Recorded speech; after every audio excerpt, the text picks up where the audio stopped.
नाज़रीन you watching program analysis room ऐं आहियां लैला निसार। सो नाज़रीन जीअं तव्हांखे ख़बर आहे त इलेक्शन कमीशन जूं आम चूंडुनि बाबति तयारियूं उहे नेक्स्ट फेज़ में दाख़िल थी चुकियूं आहिनि। तव्हांखे ख़बर हूंदी त समूरे मुल्क में आम चूंडुनि लाइ जेको नामज़दगीअ जा कागज़ जमा कराइण जो सिलसिलो हुयो उन जी डेडलाइन ख़तम थी चुकी आहे ऐं हाणे समूरे मुल्क में जेकर असीं ॻाल्हि कयूं त मजमूई तौर ते 28,626 नामज़दगीअ जा कागज़ उम्मीदवारनि पारां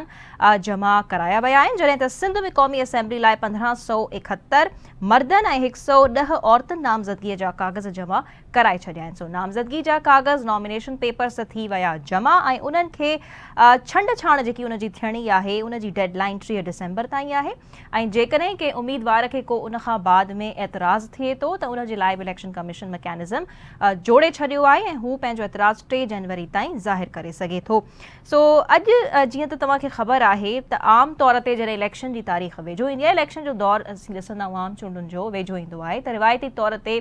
सियासतदान वाइदा कंदा वरितंदा आहिनि ऐं हाणे पंहिंजो जीअं जीअं वक़्तु वेझो ईंदो वञे थो तीअं तीअं सियासतदाननि जो जोश जज़्बो वलवलो एक्साइटमेंट लेवल तमामु घणो मथे थींदो वञे पियो। सो हू उन एक्साइटमेंट में तमामु घणा अवाम सां वाइदा जेको आहे कंदा हलनि था। जीअं अॼु तव्हांखे ॿुधाईंदा हलूं त पीपी चेयरमैन बिलावल भुट्टो ज़रदारी साहब ऐं सिमिलरली ॿियूं ॿिया जेके चेयरपर्सन्स असीं चऊं या पार्टी जी अहम सियासतदान आहिनि या तर्जुमान आहिनि उहे बि पंहिंजो अवाम सां जेके वाइदनि जो उनजो सिलसिलो आहे उहो हाणे जारी आहे ऐं एक्साइटमेंट लेवल तमामु घणो वधंदो वञे थो। सो अॼु Peoples Party chairman Bilawal Bhutto Zardari साहब जो चवणो हुयो त इक़्तिदार में अचण खां पोइ वफ़ाक़ जूं 17 वॾियूं वज़ारतूं बंदि करे 300 अरब रुपया अवाम ते लॻाईंदासीं। सो अहिड़ी रीति ॿियूं पार्टीज़ के चवनि थियूं त असीं अचण सां ई जेको आहे पघारूं वधाए छॾींदासीं, बिजली जेको आहे